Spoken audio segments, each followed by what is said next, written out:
You know who it is, and you know what time it is.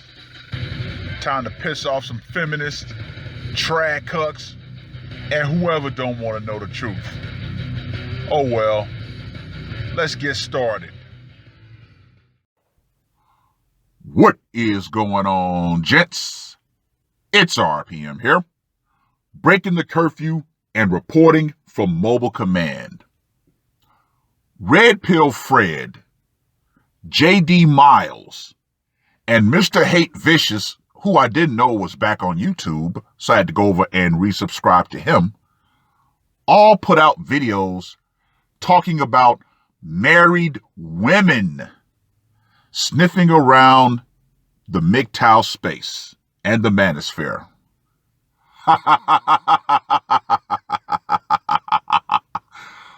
Oh, how things are really going off the rails. See, I'm the guy that they would hate to find. See, I represent the most dangerous married man, the red pill married man. Oh, yeah.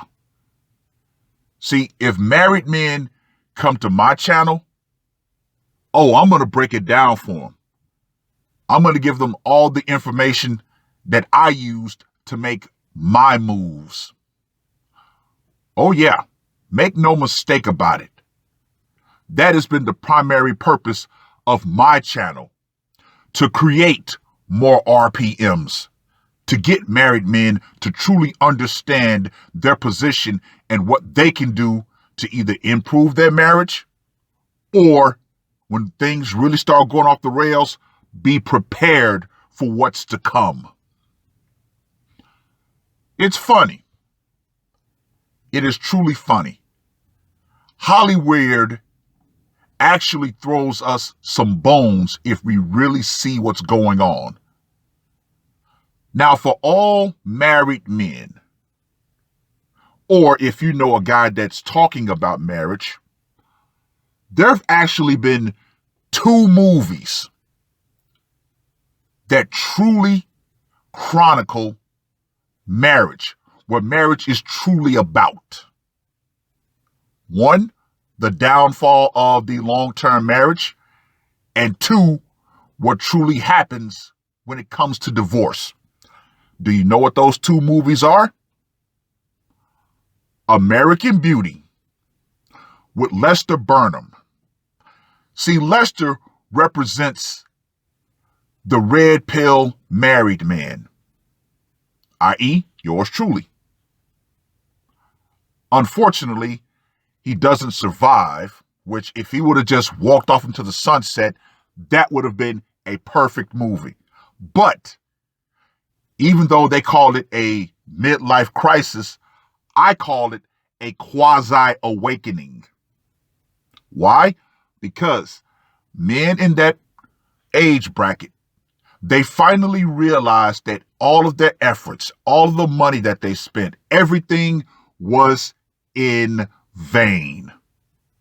He found out his wife was cheating on him, but by that point, he truly stopped caring, and he started to truly live his life for himself.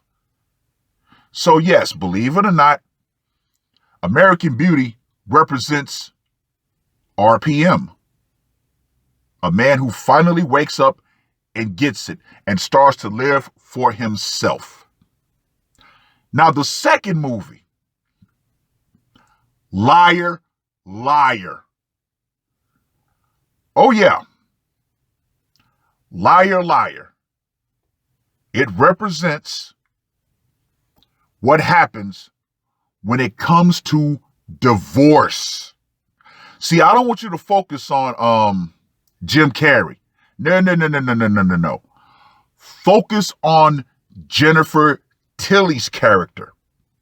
She represents the wife that does everything wrong, but because of a technicality, she still gets rewarded for all of her bad behavior. Oh, yeah. Yeah. Now, I put out a video a long time ago. And ironically, that video is going to be the title for this video.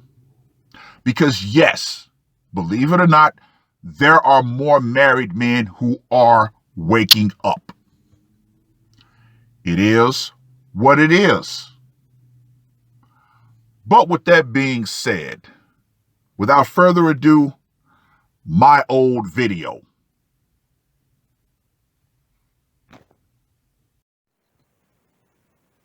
What is going on, gents? It's the Madman here. And from now on, if I do start making videos again, I'll just be red pill married, because that is my status. Got my drink, got my vape, ready to do this. Now, this video is going to be for any married man who finds himself waking up and taking the red pill. First thing you got to understand is the big secret that your wife and the system does not want you to know. No fault divorce. That's right. It doesn't matter. It doesn't matter how good or bad you are as a husband. She knows that when she can pull that cash and prizes lever, and she knows that she will win, she will pull it, and you're screwed. Now, the system has definitely been set up for married men to lose, period. Once you understand this fully, you might, will, and have every right to be angry. But don't show her. Now, the next thing you should do is take some time alone and ask yourself some very brutal questions and be completely honest with yourself about your marriage. Remember, in the end, this is about you. Not your wife, not your kids. This is your life. You have to live it. Now, after you've answered these questions, perform a very detailed cost-benefit assessment about your marriage. Now, anyone who says you should just walk away after taking the red pill, in my opinion, is giving bad advice. But in two cases, I would say that's a good thing. One, if there's been any physical violence between you two. And two, if after you have done your cost-benefit assessment and you can financially survive going through a divorce, then you make your choice. But let's be honest, the vast majority of us married men can't survive it, like the system sets it up. Now, if you have any assets, you know you're going to be ready to lose them anyway. So at that point, just sign it all over to her. Don't tell her why. But then you have to be prepared to walk away from all of it, especially even if you have kids. Now, love between you and her, it doesn't exist. Now, there's always going to be love between you and your kids because they're a part of you. Now, once you've taken the time you need, you have to make a decision in your situation, in your marriage. Now, I'm going to talk about what happened with me. Now, everything that I went through, so far as the separation, moving back to my home state, she ended up filing for divorce. And she realized that in actuality, she would lose because I wasn't working. She would have gotten child support, but she would have had to pay me alimony. Now, we all know that women don't like to lose. So what happened? She went from this high and mighty woman to, you know what? The kids are revolting. I can't do this single mother thing. I thought that I could, but I can't. Can you please come back? So, of course, I went back to California, settled in. We started living together again in the same apartment. So, after that, I set her down and I shoved the red pill so far down her fucking throat that it became a goddamn suppository. I just went supernova. Fuck scorched earth. I flat told her, look, we no longer have a traditional love-based marriage, and emotions are no longer in the equation. Period. So I told her, look, my only concerns are raising our kids in a balanced home until they're adults and paying off our debts. Period.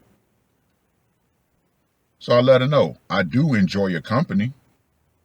You are my son's mother. That will never change. So yes, despite all the crap that we both put each other through, you still have a special place in my heart. But I told her, I don't want any sexual intimacy with you at this point. So of course she tries to say, well, you know, I've always said if you want to have a side girlfriend, then that's okay. So I told her, look, first and foremost, I don't want another meatbag woman to deal with. Too many damn headaches. Second, the disease rate among women has skyrocketed. Third, this whole Me Too hashtag bullshit. Fourth, you are the quintessential reason why I will never deal with another woman again, being married and sleeping around. But then again, I was married and sleeping around too, so I kind of pulled that one out. And fifth, I simply choose not to. Period.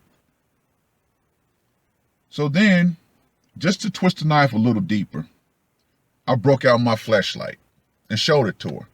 And I said, listen, this is all I need for sexual gratification. The only thing that I actually do need you for is to provide the motherly yin to my fatherly yang. So, if you do think that you want to be sexual with me, you're going to have to provide me a current, full spectrum STD test. Until then, we can spoon, we can sleep in the same bed, but so far as intercourse, not gonna fucking happen. Period. So of course she had this kind of weird smile / smirk on her face, but it was nervousness. Why? Because the one power that she did have, which is sex, I completely stripped her of it. So I also let her know that, listen, I'm the prize. You called me back, remember? Don't ever forget that. You asked me to come back, not the other way around. I was fully prepared to let go because I didn't have shit to lose. So don't get it twisted. You better start treating me better, especially nowadays because you have a lot more competition out there. So she said, well, you know, I can always get dick. I said, well, yes, you can. I will give you that. You're still a fairly attractive woman in your 40s. So yes, you can get dick anytime you want. But here's something that the vast majority of women have seemed to forget. You, as a woman, you can get dick anytime you want. We as men, we choose who we want to share our resources with. You are nothing more than a short-term reward. I, on the other hand, am an actual investment. So while you can get dick anytime you want, if I so decide, guess what I can do? I can go out, get a younger, hotter model, and start another damn family. You are nothing more than a weekend pump and dump. Because guess what? Your child production days are over. Your fertility windows have slammed shut. You are essentially nothing more than a living sex doll. Period. So, if you don't want to lose me, you better treat me better. You're not the prize, I am. So naturally, she started crying. And I said, listen, I don't care about your feelings. I don't care about anything. I'm just going to say, fuck it. This is a business marriage, nothing more, nothing less. So, here's my boundaries. There are no boundaries. Period. No more fucking trying to mind read you. No more asking for permission to do any damn thing. And no more fucking apologies. I control my life. You are nothing more than a part of it. period. So then she's like, well, what do you mean? I said, listen, my life is my movie. You are the current leading lady. But guess what?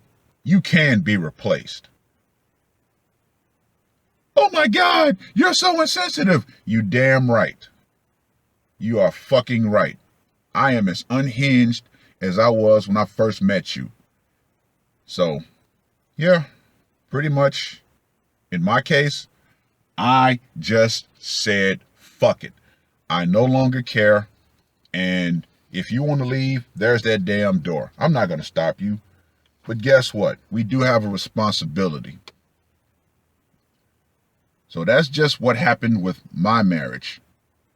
And now, ironically, ever since I quote unquote became an ass bag and unhinged myself, she definitely has a lot more respect for me now, because she knows that I'm not afraid to walk out that damn door, nor am I not afraid to replace her if I so desire.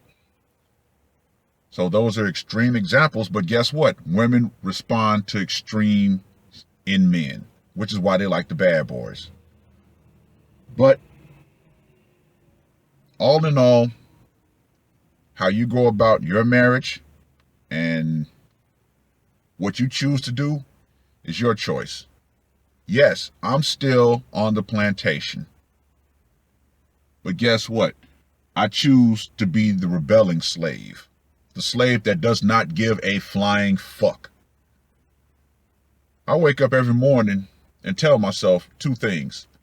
I love myself and I don't give a fuck. Period. Once you stop giving a fuck, life gets that much better. Well, that's all I got to say for this one. Red Pill Married. I am out.